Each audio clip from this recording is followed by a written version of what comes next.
Hello, this is Simon from Film Stories. And in this video, I want to have a conversation about multiplex cinemas. And I say that as someone who is like relatively lucky with them, in that I live in an area in the UK, the West Midlands, where my local multiplex is in the middle of a refit. And that refit, they've spent an awful lot of money on really just making the screens delightful, absolutely lovely. The presentation of the films is terrific. The projection is really good. The sound is really good. The seats are comfy. It's an absolute delight to go there. And this particular cinema also has a monthly subscription fee of £11.99 at the time of this being recorded. I can go as many times I like in a month. Terrific. It absolutely lures me back in. And what was like a cinema that hadn't really been touched for about 20 years has been significantly upgraded. At the point this is recording, the Cineworld chain in the UK is in some degree of trouble, but if they restructure, they're going to upgrade 50, 60 of their cinemas. And so there are positive signs here. But against that, there's the ongoing battle to get people to the cinema. And there are problems with the multiplex, most of which are fairly familiar problems, but at a point where it's getting harder and harder to convince us to go to the cinema in the first place, I just wanted to put just a few ideas out there into the ether, just in the hope that miraculously we can change the entire world. And one of the things that really triggered it was a trip to see Alien Romulus at my local cinema. And I enjoyed Alien Romulus. I could break down problems I had with it, but fundamentally I thought it was a good, decent film, as good an Alien sequel as we've had since 1986, although nowhere near the standard of the one we got in 1986. But the thing about Alien Romulus is I sat in a really comfy seat looking at an enormous screen, really taken in by it all. And then I noticed about 5-6 seats to the left of me, a 10, 11-year-old was in there with their mum. Now, here in the UK, Alien Romulus had a 15 certificate, and that's not the American like R, where you can go in with an adult and it's all like guidance and stuff like that. There was a 10, 11-year-old just sat there. And I confess, I did sit there thinking for a while, should I go and say something? But you know what? It'd been a really long day. I've been looking forward to the trip to the cinema for so long. And it was one of those moments. I have complained in a cinema in the past, and I have asked people to be quiet. That usually goes well. But it was one of those moments where I just didn't have the energy. I just wanted to enjoy the film. The bit that nearly pushed me over the edge was when the mum of said child, I presume it was the mum, just started getting the phone out, clearly less interested in Alien Romulus than her young child or the child that she brought along with her. And it is the perennial problem with the modern cinema. It is behaviour. It is absolutely the behaviour of other human beings. It is the state that, they can't even pick their rubbish up on the way out. You walk out, place is littered with popcorn. It's just like the lowest paid worker in the cinema then has to go and clear that up in about 3 minutes before the next load of people come in. Pick your rubbish up, take it to the bin, let's do our bit. But cinemas, you've got to do yours as well. The staffing levels are just poor. And it's also where the staff are. So my experience of going to my local cinema now is, say, I book online. I show a barcode at the gate, at the door. There are plenty of staff at the door checking I've got a ticket. Absolutely fine. No problem with that. That's the point where they intercept people who generally look too young or something like that, and they ask their questions. Absolutely fine. No problem with that. The food counter, loads of staff. Tons of staff. They want to sell you tons of the stuff. I could fill a video on the pricing of cinema food, but we all know the gig, that's where cinemas make their profit.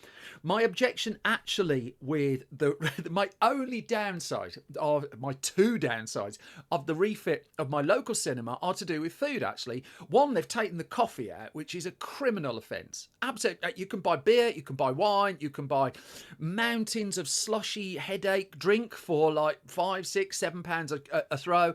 You can't get a cup of coffee.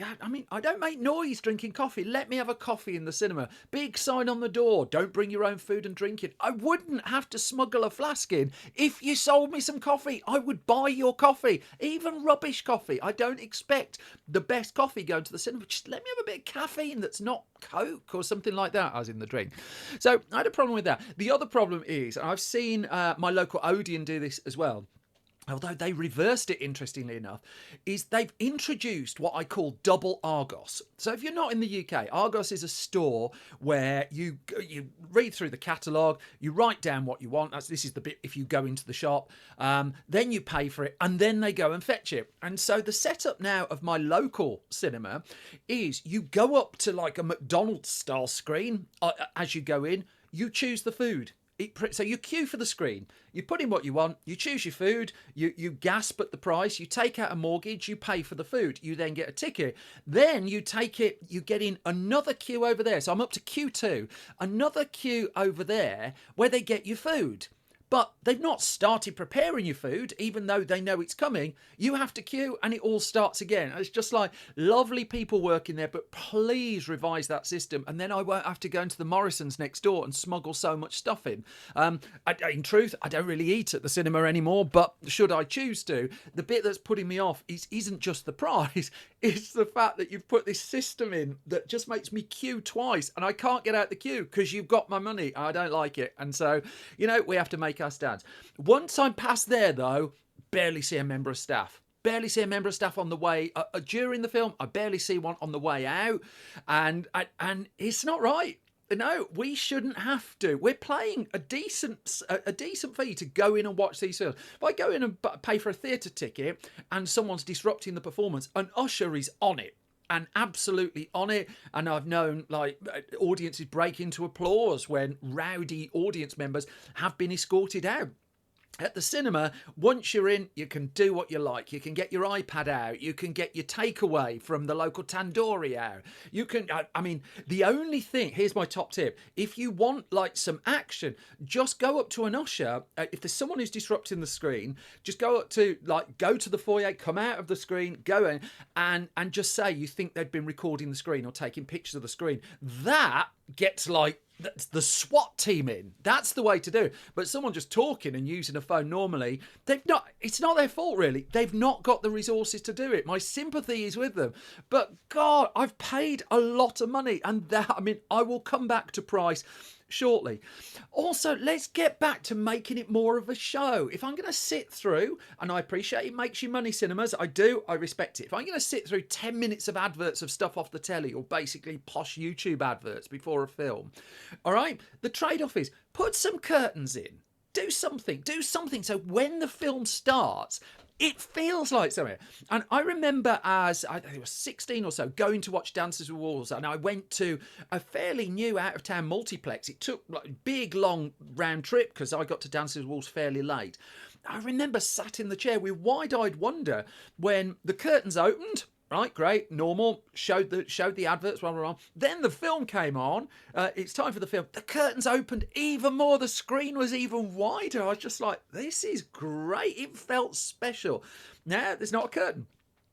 Barely anything like that. Nothing to suggest you're getting a performance, you're getting a show. There are small details I think you can put in there that will make a difference. So again, going back to my local multiplex, when John Krasinski's If came round last summer, they just brought someone in at the start dressed as one of the characters. It was mildly awkward because there were only 10 of us in the screen and at least 3 of them were scared of one of the characters. But still, they made an effort. There was something there, and I really, really appreciated that they just put in a bit of an extra shift there. I thought that was really good. So let's get the show back. Let's get that element of it. Also, credit where credit's due. Go back to when Star Wars The Force Awakens came out. I remember going to a multiplex cinema and every screen but one had Star Wars The Force Awakens. There was no choice. The only other film you could see was the Tina Fey headline sister. Not a bad film, but that was it. Now if I go to a multiplex, and it's been a hostage of circumstance really, that the supply of films slowed down once a pandemic hit the earth, and then blockbusters started misfiring, and then do you send that film to streaming? What do you do? Blah, blah, blah, blah. But the choice now at my local cinema is really good. I can see old films. They've got indie films this weekend. They've got big blockbuster films.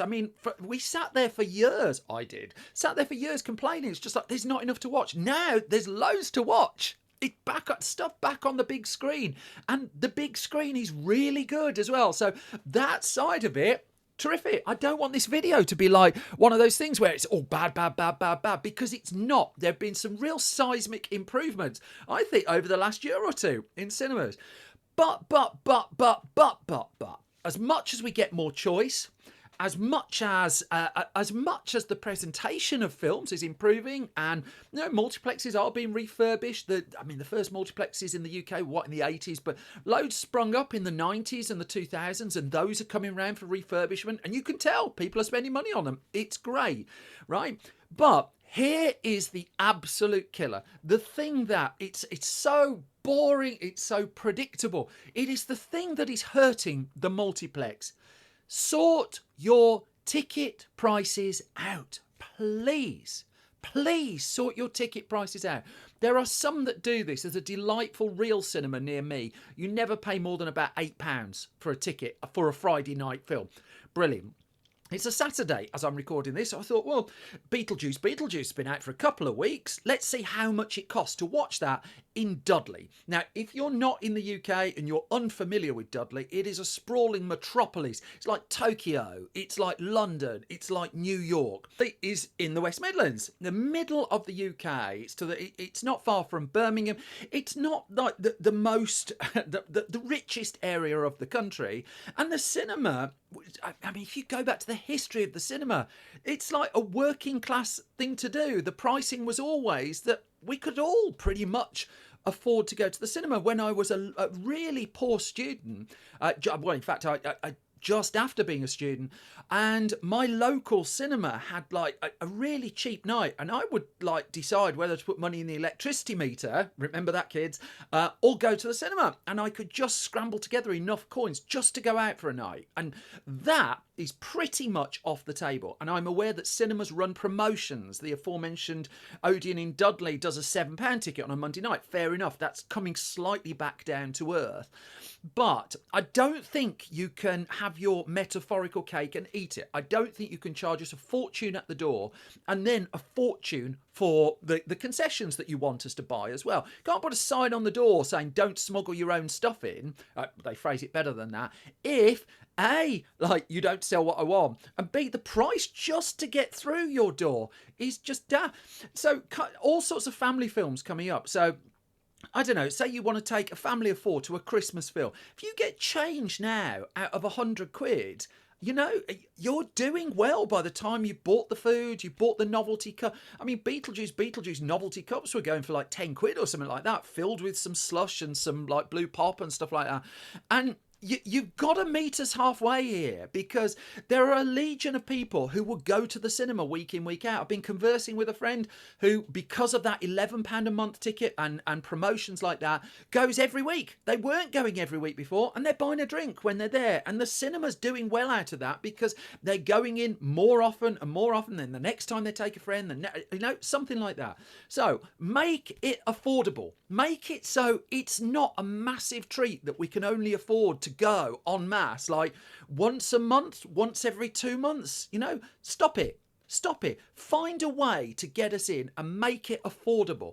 Then charge what you like once we're through the door. But this has to be an accessible medium for it to work. This has to be right. You cannot have it two ways.